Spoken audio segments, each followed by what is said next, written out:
앞에 나와서 찬양하는 것이 쉽지가 않아요. 그죠?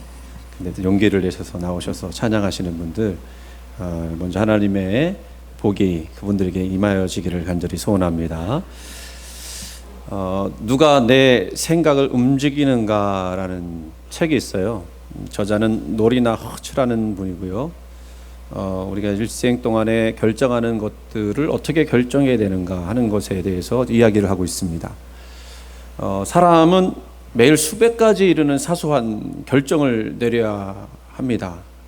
음식을 고르는 데에서도요, 평균 98가지를 생각을 한다고 그래요. 그러면서 질문합니다. 방금 당신이 내린 그 결정은 정말 당신의 생각인가? 이 책의 원제는요, 앞부분만 읽으면 Eyes Wide Open이라는 그 제목이에요. 눈을 크게 떠라, 그 얘기죠. 그리고 어떻게 하면 이런 혼란스러운 세계 가운데 그 아주 스마트한 결정을 할 수가 있느냐, 똑똑한 결정을 할 수가 있느냐라고 하는 그런 표현인데요. 원제가 그 저자의 의도를 더 잘 표현했다고 생각을 합니다. 왜 눈을 크게 뜨라고 할까요? 우리가 사는 세상에는 수많은 정보가 흘러넘칩니다. 그런데 이른바 그 정보를 만들어내는 정보 생산자들이 있어요, 여러분. 그들에 의해서 의도된 프레임에 의해 선택 설계를 당할 수 있기 때문에 그렇다는 거예요. 그렇게 선택하도록 만들어 나가는 정보 생산자들이 있다는 겁니다. 그래서 내가 선택하는 것 같지만 결국은 잘못된 선택을 정보를 받아들이게 되면서 나도 모르게 잘못된 선택을 하게 된다, 그런 이제 책이에요. 그렇게 어떤 때는 바르다고 선택한 일이 나중에는 좋지 않은 결과로 나올 때도 사실은 있고요. 또 어떤 때는 어쩔 수 없이 선택한 것임에도 불구하고 좋은 결과로 나오는 경우도 있습니다. 저도 그런 경우가 있는데요. 벌써 재작년인 것 같아요. 언젠가 굉장히 여름이 매우 더웠던 적이 있었죠. 재작년 맞죠? 엄청나게 더웠던 때였는데 그의 여름이 어마어마하게 더울 거라고 예보가 되었습니다. 그러면 이제 어쨌든 어쩔 수 없이 에어컨을 틀 수밖에 없는데, 저희가 사는 집 그 사택이죠. 전기세가 많이 나올 것이 걱정이 된 겁니다. 어떻게든 아끼고 싶었어요.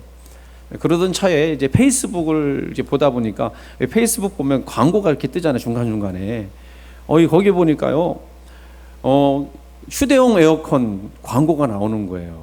보시는 분 계시는지 모르겠는데, 근데 광고가 다 그렇긴 하지만 얼마나 그 광고를 잘 만들었는지, 작은 방 하나 그거 갖다 놓으면 뭐 에어컨 없이 그것만 틀어도 전기세 아끼면서 시원하게 보낼 수 있을 것 같은 생각이 드는 겁니다.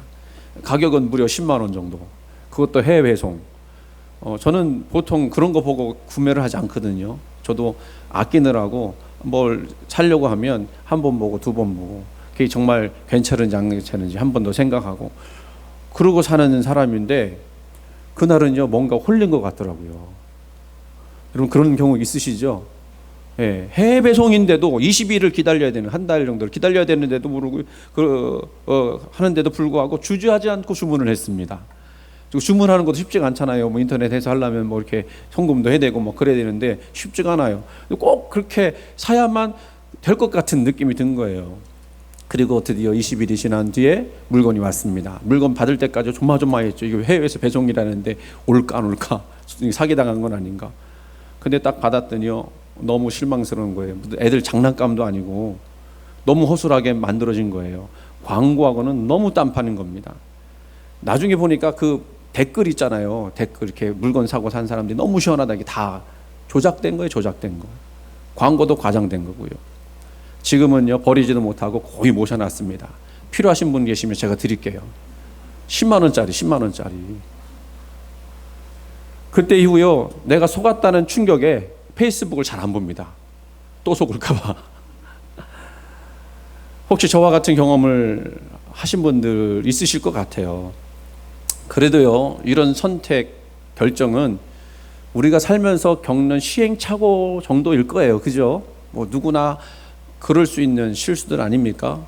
물건 하나 뭐 잘 사고 잘못 사는 것이야 뭐 많이 있는 일이 아닙니까? 그런데 인생 전반의 의미를 결정하는 어떤 결정들이 있다면 어떻게 되겠습니까? 이런 이야기가 있어요. 중세 유럽 그걸 통합시켰던 프랑크 왕국, 나중에 이제 프랑스가 된 건데, 프랑크 왕국은 왕족과 귀족들이 분열이 돼서 여러 차례 이제 싸우게 되었습니다. 전쟁을 치렀어요. 근데 이때 서프랑크 왕국의 한 장군은 프랑크 왕국과의 일전을 치르기 전에 두려움에 쌓이게 되었습니다. 그리고 이런 생각했습니다. 분명히 우리가 열세에 처해 있다. 이대로 싸우면 질 게 분명하니 미리 투항하는 게 좋지 않을까? 하지만 만약에 우리가 이긴다면 그때는 또 어떻게 될 것인가? 수없이 고민하던 장군은요, 몰래 두 개의 군복을 준비했습니다. 하나는 아군 거, 하나는 적군 거. 그래서 아군 거를 이제 밖에 입고 적군 거를 이제 속에 입은 거예요. 그래서 전투를 하다가 혹시 이기는 쪽이 우리 편이 아니고 적군 편이면 얼른 이제 벗어서 적군인 척하려고 그렇게 이제 꾀를 쓴 겁니다. 그런데요, 전투가 시작이 되고 나서 얼마 지나서 이 장군은 목숨을 잃었어요. 왜 그러냐면 격렬한 전투가 일어나는 통에 이 윗두리가 벗겨졌거든요. 그랬더니요, 아군은 상위를 보고 공격을 하고 적군은 하위를 보고 공격을 해서요, 2배의 화살을 맞아갖고 죽음을 당했다 이야기예요. 여러분, 분명하고 옳은 그 삶의 기준이 없다면 우리도 역시 이런 난감한 상황에 빠질 수 있습니다. 결국은 이것도 아니고 저것도 아닌 그런 삶이 되고 말죠. 그러면 우리 삶이 어떤 환경 가운데서도 흔들리지 않을 수 있는 그런 기준이 있다면 무엇일까요? 시편 1편 말씀을 여러분 잘 아실 겁니다. 복 있는 사람은 그러면서 나오는 말씀이지 않습니까? 그런 사람은 어떤 사람이냐면 시냇가에 심은 나무가 시절을 쫓아 열매를 맺으며 그 잎사귀가 마르지 아니하는 것 같다라고 얘기를 하고 계세요. 늘 언제나 흔들리지 않고 열매 맺는 인생이라는 뜻입니다. 참 귀하고 멋진 인생 아닙니까? 그런데 4절 말씀에는 그와 반대된 말씀이 나옵니다. 악인들은 그렇지 않으며 오직 바람에 나는 겨와 같도다. 복 있는 사람과는 반대의 경우입니다. 악인들은 바람에 불려 어디로 흩날릴지 모르는 한심한 존재가 된다라는 뜻이죠. 여기서 중요한 내용은, 그러면 어떤 사람은 시냇가에 심기운 나무와 같이 될 것이고 또 어떤 사람은 바람에 나는 겨와 같이 흔들리는 인생이 될 수밖에 없느냐 하는 것. 2절 말씀 보니까, 시편 1편 2절 말씀 보니까 이렇게 말씀하고 있습니다. 오직 여호와의 율법을 즐거워하여 그의 율법을 취하로 묵상하는도다. 이게 누구냐면 복 있는 사람이 하는 일이에요.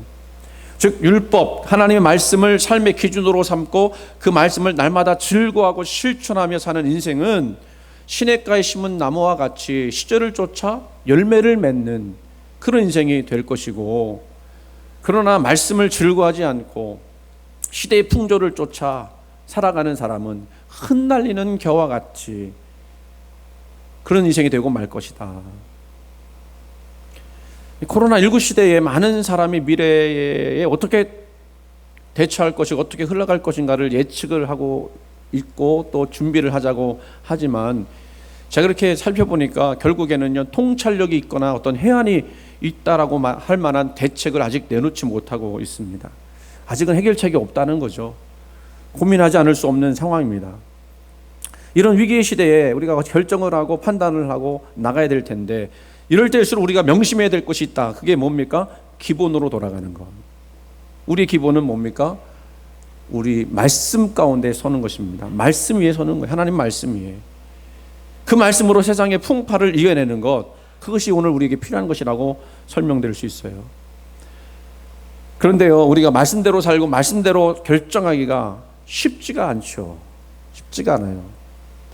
저와 여러분이 어떤 선택을 해야 한다고 할 때 진리를 따르느냐 아니면 신앙인으로서 말씀을 따르느냐 하는 선택 앞에 서 있다고 한다면 어떻게 선택하시겠습니까? 세상의 이익이 눈앞에 선이 보이고, 그리고 그것을 내가 결정만 하면 얻을 수 있는데도 이게 하나님의 뜻이 아니라고 한다면, 나는 하나님의 뜻을 따라 스스로 손해보는 길을 걷는 사람 있다고 하면 그 사람은 참으로 믿음의 사람일 것입니다. 오늘 본문이 바로 나오는 다윗이 그런 사람이에요. 다윗의 이야기를 좀 설명드리면, 블레셋의 골리앗이 등장했을 때 이스라엘 군사 중에 어느 누구도 그를 대적하여 나서지 못하고 숨어 있을 때였습니다. 소년 다윗이 물맷돌 들고 나아가 골리앗을 죽입니다. 그때 다윗이 골리앗에게 한 말은 참으로 유명한 말이었죠. 너는 칼과 단창으로 내게 나아오거니와 나는 만군의 주 여호와의 이름으로 내게 나간다. 이런 놀라운 승리는 이스라엘 전체 사기를 진작시켰고 블레셋 때문에 떨어진 이스라엘의 명예를 회복하는 기회였기에 모든 백성이 다윗을 칭송하기에 바빴습니다. 뭐라고 그랬죠? 사울은 천천히요, 다윗은 만만히로다. 아니 그냥 칭찬하면 됐지 왜 사울을 거기다 껴갖고는요 비교를 하는 거예요. 그 칭찬이 다윗에게 독이 되었습니다. 사울이 어린 다윗을 시기하기 시작합니다. 아니, 나한테는 천천만 돌리고 저 어린 다윗이 만만을 돌리다니. 결국에는 사울이 다윗을 죽이려 합니다. 다윗은 사울왕을 피하여 정처 없이 광야를 헤매는 신세가 되었습니다. 다윗으로서는 정말 억울하고 화가 나는 일이었습니다. 나라의 왕에게 충성한 결과가 이렇게 도망자의 신세로 전락하게 된 것에 대해서 그는 절망했는지도 모릅니다. 그런 와중에 다윗이 엔게디라고 하는 황무지 곧 광야에 있을 때에 다윗의 일행이 그 사울을 피해서 한 굴에 들어가 있었습니다. 사울이 거기까지 자기 군사 3천을 이끌고 다윗을 잡겠다고 쫓아왔습니다. 그런데 하필이면 사울이 갑자기 용변을 보고 싶어서 들어간 그 굴이 다윗이 사울을 피해 숨어있던 곳이었습니다. 사울이 용변을 보려고 들어왔기 때문에 누구를 데리고 들어온 것이 아니에요. 자기 혼자 이렇게 들어왔습니다. 근데 더 중요한 건 뭡니까? 굴 속에 이렇게 밝은 데서 어두운 데로 들어가게 되면 굴 속에 있는 건 아무것도 보이지 않죠. 그러나 굴 안에 있는 사람들은 굴 밖에서 들어오는 사람이 분명하게 보입니다. 사울이 다윗을 보지 못하는데 다윗은 사울을 보는 거예요. 그리고 사울은 혼자인데 다윗은 부하들과 함께 있습니다. 누가 보아도요 원수를 갚고 복수를 할 수 있는 절호의 기회였습니다. 그와 같은 상황은 사람이 만들려고 해도 만들어낼 수 없는 상황이에요. 여러분, 그러면 보통 그런 상황은 뭐라고 생각하게 되죠? 이거 누가 주신 기회라고? 하나님 주신 기회라고. 이거는 하나님밖에 만들 수 없는 상황이라고 그렇게 이야기할 것입니다. 그러다 보니요 다윗의 부하들이 다윗에게 이렇게 얘기합니다. 오늘 본문 4절 말씀이에요. 다윗의 사람들이 이르되 보소서 여호와께서 당신에게 이르시기를 내가 원수를 내 손에 넘기리니 내 생각에 좋은 대로 그에게 행하라 하시더니 이것이 그날이니라 하니 다윗이 일어나서 사울의 겉옷자락을 가만히 베니라. 다윗의 부하들은요 이 순간을 하나님이 다윗을 위해서 만들어 주신 순간이다라고 해석을 한 거예요. 그리고 그날이 바로 이 날이다라고 생각을 한 것입니다. 근데 사실은요 하나님이요 한 번도 다윗에게 또 그 부하들에게 그런 얘기 한 적이 없습니다. 그런데도 정황상 다윗의 부하들은 너무나 분명하게 하나님과 다윗과 자신들을 위해서 주신 기회라고 생각할 수밖에 없었어요. 저와 여러분이라도요 이 상황을 그렇게밖에 해석하지 못할 것입니다. 그렇죠. 하나님이 다윗의 사정을 살펴주신 것이다. 하나님이 다윗을 긍휼히 여겨주신 것이다. 그러니 그 기회를 놓치지 말아야 된다. 그뿐만이 아닙니다. 다윗에게 일찌감치 사무엘을 통해서 왕이 될 것을 예언하셨고 그 머리에 기름을 부었습니다. 그러면 다윗은요 언젠가는 사울 뒤를 이어서 왕이 될 사람이어요. 그리고 그것을 하나님 보증해 주셨습니다. 그리고 지금이 바로 그 예언을 성취할 시간이라고 생각했던 거예요. 이 모든 상황을 다윗도 보고 있습니다. 다윗도 생각했을 것입니다. 이 상황이 지금 무슨 상황이지? 지금 맨몸으로 내 앞에 사울이 있다는 것은 진짜로 하나님의 사인 아닐까? 그도 그 순간에 그런 생각했을 거예요. 더군다나 자기를 지지하고 따르는 사람들이 한 목소리로 이것은 하나님의 예언의 성취의 시간입니다. 그러니 그 예언을 성취하십시오 이야기했을 때 솔직히 흔들리지 않았을까요? 목회하는 저의 처지에서 한번 생각해 봤습니다. 목회하다 보면요 자잘한 결정 말고 큰 결정을 해야 될 때가 있습니다. 근데 그 결정이 쉽지 않습니다. 그런데 옆에서 누군가가 그 결정을 지지해주고 그 정장성을 확인시켜주면서 이거는 하나님의 뜻이다라고 이야기할 때 그거를 대하는 나 입장에서 그거 원하는 쪽으로 결정하지 않겠습니까? 하나님의 말씀이었다고 하는 그 부하들의 말은요, 추론이죠.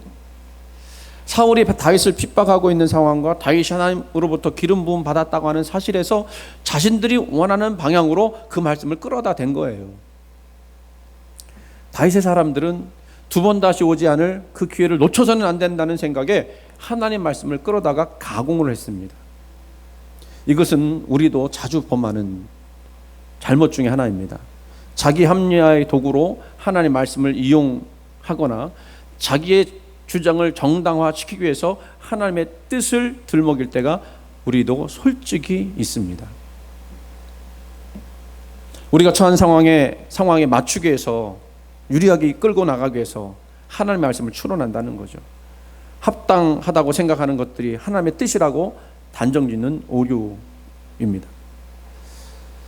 그런데 그때 다윗은 어떻게 했다고요? 다윗은 그 상황에 빨려 들어가지 않습니다. 이렇게까지 사울이 홀로 여기까지 온 것이 하나님의 뜻 아니겠냐며 설득하는 부하들의 말을 받아들이지 않습니다. 대신 사울을 죽이는 대신 그의 올자락을 살짝 베었습니다. 그게 무슨 짓입니까? 사나이가 한번 칼을 빼들었으면 일을 마무리했어야죠. 소심하게 옷자락이 뭡니까? 그래도 다윗은요, 이것이 옳다고 생각했습니다. 그런데요, 그렇게 사울의 옷을 베기만 하고 그를 살려두었음에도 결과는 어떠했죠? 사울이 자신을 살려준 다윗을 품어주고 다시는 쫓아오지 않았을까요? 오늘 본문 다음을 보면 사울은 잠깐 다윗에게 감동을 합니다. 그리고 다윗을 내 아들아 라고 부르기까지 합니다. 그리고 자신의 잘못도 인정합니다. 심지어 오늘 본문 24장 20절 말씀에는요, 다윗이 이스라엘의 왕이 될 것이다 라고 하는 이야기도 합니다. 그러면 사울이 그 뒤로 변했을까? 다시는 다윗을 쫓지 않았을까요? 아닙니다. 26장으로 넘어가면요, 사울은 다윗을 다시 쫓습니다. 역시 특수부대 3,000명을 이끌고 광야에 다윗을 찾아 헤맵니다. 얼마나 기가 막힌 일입니까? 사울을 살려준 결과가 이런 것입니까? 다윗의 선택은 정말 옳은 선택이었을까요? 실리적으로 생각하면 어때요?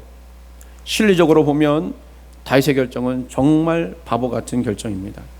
무엇 하나 건진 것도 없고 변화된 것도 없습니다. 결과적으로 보면 다윗이 사울을 살려줌으로써 그에게 돌아온 이익은 하나도 없었다는 얘기예요. 오히려 여전히 사울은 다윗을 죽이려 했고, 사울을 살려줌으로써 그와 그를 따르던 사람들은 미래에 대한 불안과 염려 그리고 두려움을 다시 품고 살아야 했습니다. 더 고통스러웠던 것은 무엇인지 아십니까? 이런 고통이 언제 끝날지 모른다고 하는 거예요. 피말리는 시간을 다시 보내야 했다는 겁니다.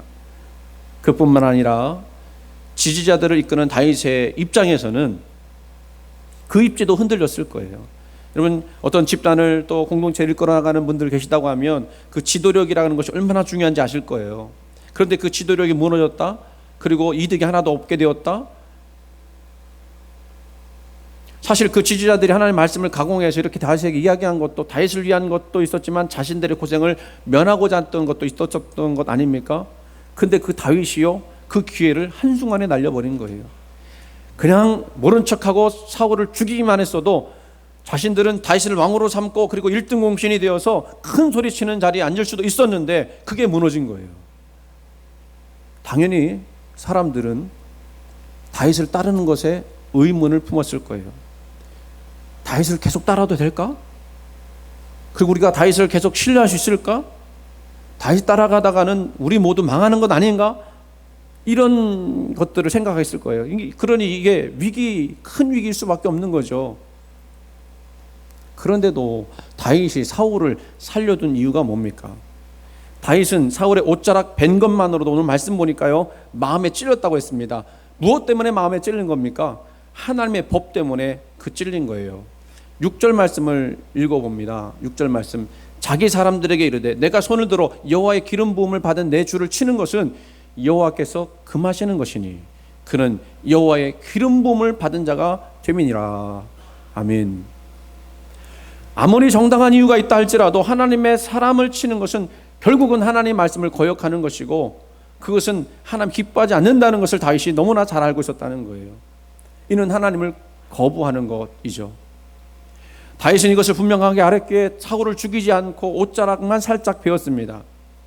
다윗은 사울을 죽일 그런 기회와 명분보다 뭘 더 따랐느냐면 하나님 말씀을 더 중요하게 생각하고 따랐다는 거예요.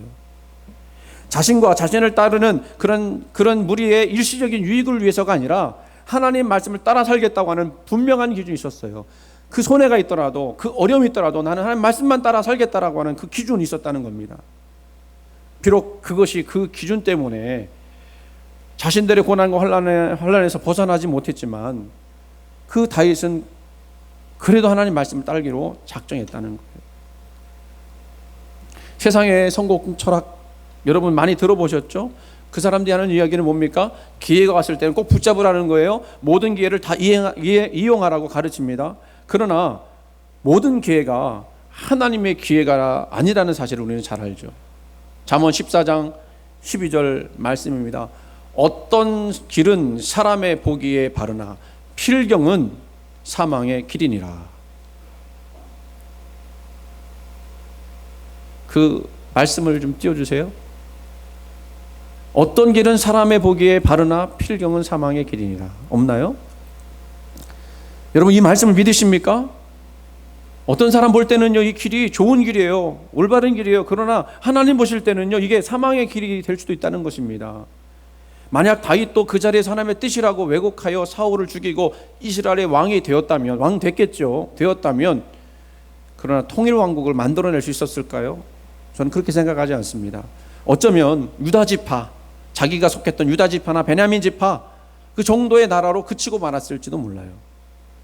그런데 그때 비록 오랫동안 고생의 떡과 고생의 물을 마셔야 했지만 결국 다윗이 사울의 죽음 뒤에 왕이 됨으로써 정통성과 당위성을 확보하게 되었고 가는 곳마다 하나님이 함께 하셔서 형통한 삶을 살게 되었다는 거죠. 그래서 우리는 알아야 됩니다. 고린도전서 10장 23절 말씀 보면 모든 것이 가하나 모든 것이 유익한 것이 아니요 모든 것이 가하나 모든 것이 덕을 세우는 것은 아니라 이렇게 말씀하고 있어요. 하나님의 뜻처럼 보여서 유익하게 보이는 것일지라도 하나님 말씀하신 것이 아니라면 덕 세울 수 없다는 겁니다. 사랑하는 성도 여러분, 세상이 이리저리 우리를 흔들고 요동케 한다 할지라도 우리 하나님 말씀을 붙들기를 간주합니다. 미래를 알 수 없을 만큼 안개 속에 우리가 있다 할지라도 그렇기 때문에 오히려 주의 말씀은 내 발의 등이요 내 길의 빛이니다라고 하는 그 말씀 붙들고 우리가 살아가야 될 줄로 믿습니다. 우리는 이렇게 어려운 때, 혼란한 시대에, 정말 지금 혼란한 시대 아닙니까? 무엇을 붙잡고 살아야 되겠습니까? 아무리 어려워도 아무리 힘들어도 그 말씀이 나를 살리는 말씀이라고 생각하고 그 말씀 붙들고 살기를 소원합니다. 당장에 눈에 보이는 이득이 있을 수 있어요. 당장에 내가 이거 선택하면 편할 수 있어요. 그렇지만 하나님 뜻이 아니라면 우리는 하나님 말씀대로 살아가야 될 것이고, 그렇게 되는 사람은 아까도 처음 말씀드렸던 것처럼 감오는 해에도 시냇가에 심은 나무와 같이 그렇게 청청하게 될 줄로 믿습니다. 그래서 다윗은 시편 19편 10절에 뭐라고 고백했느냐면 금 곧, 하나님 말씀 이렇게 표현한 거예요. 금 곧 많은 순금보다 더 사모할 것이며 꿀과 송이꿀보다 더 달도다, 이렇게 표현했어요. 하나님 말씀이 금보다 더 귀하대요. 우리는 금하면 껌뻑 죽지 않습니까? 근데 그것보다 더 귀한 것이 금이고요, 송이꿀보다 더 달대요. 이게 어떻게 나온 고백인지 아십니까? 말씀을 따라 살았던 그 사람의 고백이에요. 그러나 반대의 경우도 있습니다. 아모스 8장 11절 말씀 보니까 주 여호와의 말씀이니라. 보라 날이 이를지라 내가 기근을 땅에 보내리니 양식이 없어 주림이 아니며 물이 없어 가람이 아니요 여호와의 말씀을 듣지 못한 기갈이라. 말씀을 듣지 못한대요? 아니죠. 말씀을 듣지 못한 기갈이 아니라 말씀을 거부해서 나타난 기갈인 것입니다. 사람들이 말씀보다도 세상의 이득과 세상의 가치를 쫓아가고 세상의 정보에 쫓아가는 경우들이 너무 많다는 거예요. 디모데후서 4장 3절부터 4절까지 말씀 보면 때가 이르리니 사람이 바른 교훈을 받지 아니하며 귀가 가려워서 자기의 사역을 따를 스승을 많이 두고 또 그 귀를 진리에서 돌이켜 허탄한 이야기를 따르리라. 이게 언제 얘기냐면 말세 때 일어나는 일이라는 거예요. 말세가 되면요, 하나님 말씀을 잘 안 듣는데요. 아까도 얘기했던 것처럼 많은 사람들이 세상에 그 설계된 선택에 빠져버리게 된다는 겁니다. 하나님 말씀보다 자기에게 기분 좋은 말만 듣고 싶어 한다는 거예요. 신앙인으로서의 믿음을 지키기보다는 세상의 진리를 더 따라간다는 이야기입니다. 이러한 모든 현상이 말세의 한 징조가 되고 있습니다. 주님 오실 때가 가까워졌다는 얘기죠. 그러므로 오늘 말씀을 들으신 여러분들, 금보다 순금보다 더 귀한 하나님 말씀을 사모하시기 바랍니다. 그 말씀을 보고 말씀을 듣고 나갈 때 그 말씀이 우리에게 꿀보다 금보다 더 아름답게 될 줄 믿습니다. 시대가 위기 가운데 빠졌다 할지라도 우리가 말씀을 따라 살면, 또 손해 보더라도 이득이 되지 못한다 하더라도 하나님 말씀 따라 살면 하나님이 책임져 주실 줄 믿습니다. 그 말씀이 우리를 이 흔들리는 세상에서 저와 여러분을 꼭 붙들어 주셔서 흔들리지 않는 인생 되게 하실 줄 믿습니다. 기도합니다. 하나님 아버지, 감사합니다. 이 세상이 참으로 큰 위기 가운데, 또 어려움 가운데 있어서 우리가 어떻게 행동하고 어떻게 결정하고 어떻게 결단하고 나가야 될지 정말 알 수 없는 그런 시간에 우리가 와 있습니다. 하나님, 우리를 긍휼히 여기시고 우리를 불쌍히 여기셔서 다른 무엇보다도 흔들리는 세대 속에서 흔들리지 않는 말씀 붙들고 살아가게 하여 주옵소서. 그래서 청청한 나무와 같이, 시냇가에 심기운 나무와 같이 시절을 쫓아 열매 맺는 그런 귀한 인생들 다 되게 도와주시옵소서. 감사드리며 사랑 많으신 예수님 이름으로 간절히 기도드리옵나이다. 아멘.